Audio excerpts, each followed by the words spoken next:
V-Guard presents कौन जीत रहा है, को पावर्ड बाय सेंसोडाइन एंड विमल। बोलो जुबां केसरी। नमस्कार। उत्तर प्रदेश में दो नेताओं को लेकर कयासों की, अटकलों की धुआंधार बैटिंग चल रही थी। दोनों बाहुबली हैं।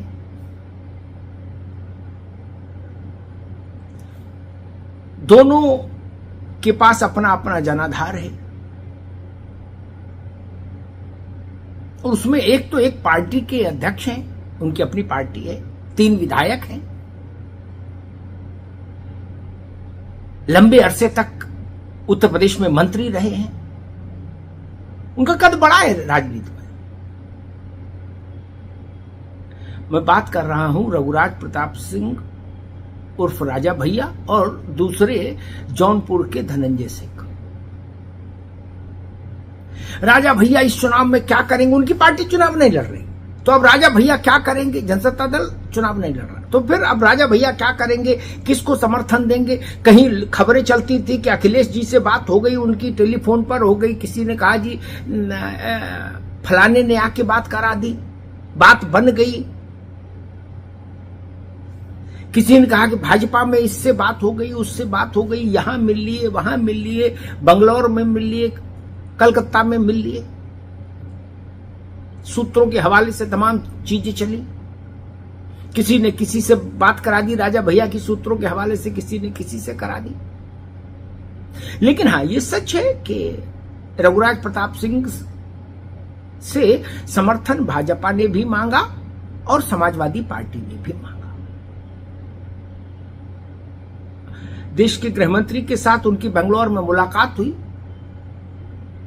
हालांकि ये 10 वर्षों के भाजपा के शासनकाल में, केंद्र के शासनकाल में रघुराज प्रताप की राजा अमित शाह से ये पहली मुलाकात थी। ये भी बात है ना महत्वपूर्ण। 10 वर्षों में पहली बार, अभी कुछ दिन पहले बेंगलुरु में मिले अखिलेश राजा भैया अमित शाह से। क्या बात हुई नहीं हुई उसकी एक सामान्य धारणा है कि स्वाभाविक चुनाव का समय है, समर्थन ही मांगा जाता है और जिससे आप समर्थन मांगते हैं वो अपने गिले शिकवे कहता है कि भाई हमको ये चीज खराब लगी, ये अच्छी लगी। और नरेश उत्तम पटेल को राज्यसभा के चुनाव के दौरान अखिलेश यादव ने जब रघुराज प्रताप के घर भेजा था और फिर उन्होंने बात कराई थी अखिलेश यादव की फोन से राजा भैया से, उसके बाद भी इंद्रजीत सरोज और तमाम लोगों के जरिए अखिलेश यादव ने रघुराज प्रताप को साधने की कोशिश की। लेकिन रघुराज प्रताप ने इस चुनाव में तटस्थ रहने का फैसला कर लिया। ना भाजपा के लिए वोट देने की अपील, ना इंडिया गठबंधन के लिए वोट देने की अपील, ना इसको हराओ ना उसको जिताओ, ऐसा कुछ नहीं। कल राजा भैया ने अपने आवास पर बेती में अपने समर्थकों की, अपनी पार्टी के पदाधिकारियों की, कार्यकर्ताओं की एक बड़ी बैठक बुलाई। बैठक क्या, जलसा कहिए।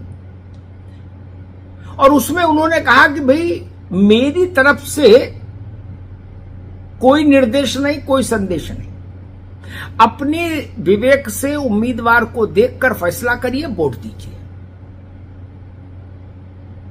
अब राजा भैया का जो प्रभाव क्षेत्र है उसमें एक तरह से उन्होंने अपने समर्थकों को, अपने चाहने वालों को यह कह के स्वतंत्र कर दिया कि भाई इस चुनाव में जिसको आपको अच्छा लगे उसे वोट करो। अब किसको अच्छा लगेगा, कौन, ये बड़ा मसला है। और रघुराज प्रताप कहते हैं कि भाई इसमें कोई बुरा मानने की बात नहीं, घर में भी कई विचार होते हैं, तो जिसकी जो इच्छा हो उसको वोट करो, कोई दूसरा उस पर उंगली नहीं उठाएगा। यानी विशुद्ध स्वतंत्रता अपने कार्यकर्ताओं को, अपने समर्थकों को। और दूसरी तरफ कल ही शाम को ही जौनपुर में धनंजय सिंह ने भी बैठक बुलाई थी अपने समर्थकों की। एक इंटर कॉलेज में उन्होंने अपनी बैठक बुलाई थी। उस बैठक में धनंजय का कहना यह है कि भाई हमने सबकी बातें सुनी, हमारे जितने समर्थक थे, चाहने वाले थे, और सबने हमसे यही कहा कि भाई अब भाजपा के ही हाथ मजबूत करना चाहिए, भाजपा के साथ चलना चाहिए। तो धनंजय ने ऐलान कर दिया कि हम भारतीय जनता पार्टी के प्रत्याशी यानी कृपाशंकर सिंह को समर्थन देंगे इस चुनाव में।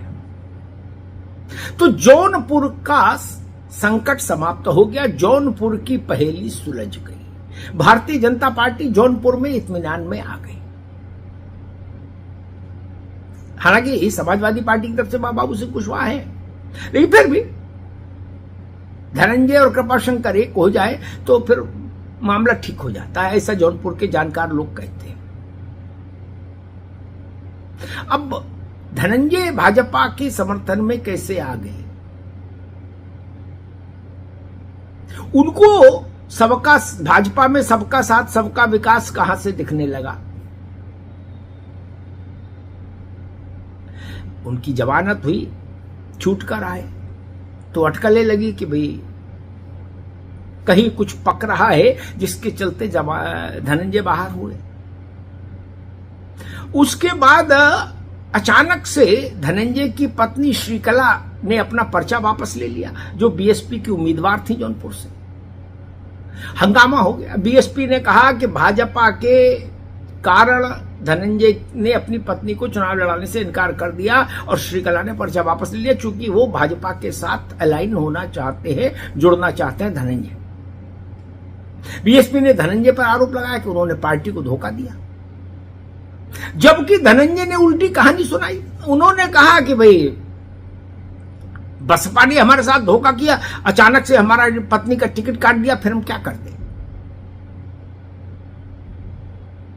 धनंजय के पास तब भी निर्दलीय चुनाव लड़ाने का विकल्प था अपनी पत्नी को, लेकिन अब लोग कहते हैं, जानकार कहते हैं कि धनंजय की तार भाजपा के आंगन में कुछ लोगों से जुड़े शीर्ष स्तर पर, और धनंजय को संकेत दिया गया कि सबका साथ, सबका विकास, सबका विश्वास, इस मंत्र का जाप करना आरंभ करिए, माला लीजिए और इसको बिल्कुल गायत्री मंत्र की तरह जपिए।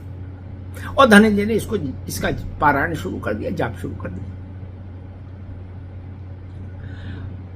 अब धनंजय कह रहे हैं कि बीएसपी ने जब हमारी पत्नी का टिकट काट ही दिया तो हमारे पास कोई विकल्प नहीं था, इसलिए हमने अपने कार्यकर्ताओं से पूछा कि हमको क्या करना चाहिए। तो कार्यकर्ताओं ने कहा कि भाई आपको बीजेपी का समर्थन करना चाहिए।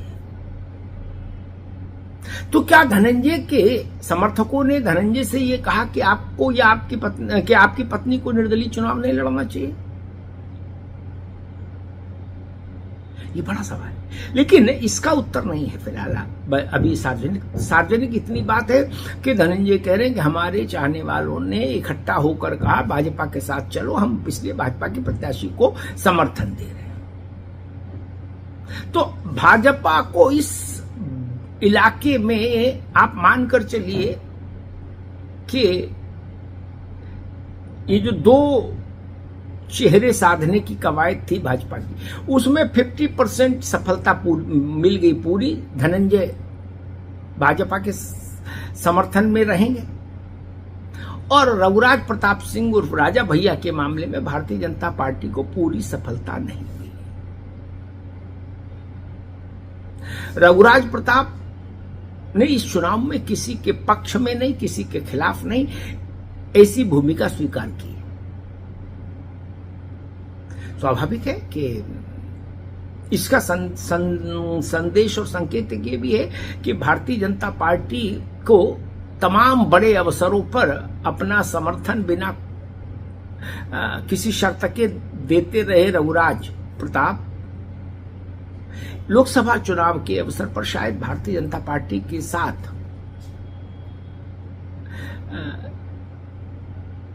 खड़े होना, भारतीय जनता पार्टी के साथ घोषित भारतीय जनता पार्टी को समर्थन देने का ऐलान करना, इस बात से सहमत नहीं हो पाए।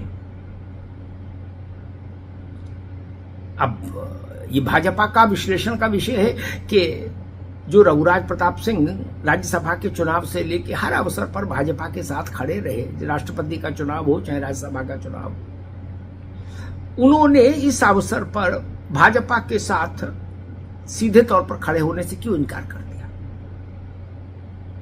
कोई तो वजह रही होंगी। वो वजह कौन सी है, ये भारतीय जनता पार्टी के शीर्ष नेतृत्व को मुझे लगता है कि खोजना चाहिए। वो वजह सामने आ जाएंगी, उनका निराकरण हो जाएगा तो फिर शायद समस्या नहीं रहेगी। हाँ, इतना तो है कि रघुराज प्रताप सिंह ने अगर भाजपा के साथ सार्वजनिक तौर पर, खुले तौर पर समर्थन देने का ऐलान नहीं किया तो उन्होंने अखिलेश यादव की पार्टी के आग्रह को भी ठुकरा दिया। वो इंडिया गठबंधन चाहता था कि रघुराज प्रताप हमारे साथ खड़े हों, उस आग्रह को भी रघुराज प्रताप सिंह ने विनम्रतापूर्वक ठुकरा दिया।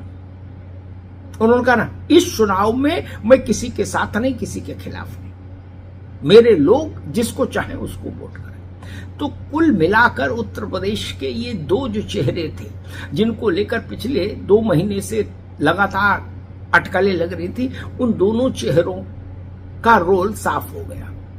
लोकसभा चुनाव में कौन कहां खड़ा है, किसके साथ। धन्यवाद। वी-गार्ड प्रेजेंट्स कौन जीत रहा है, को पावर्ड बाय सेंसोडाइन एंड विमल। बोलो जुबां केसरी।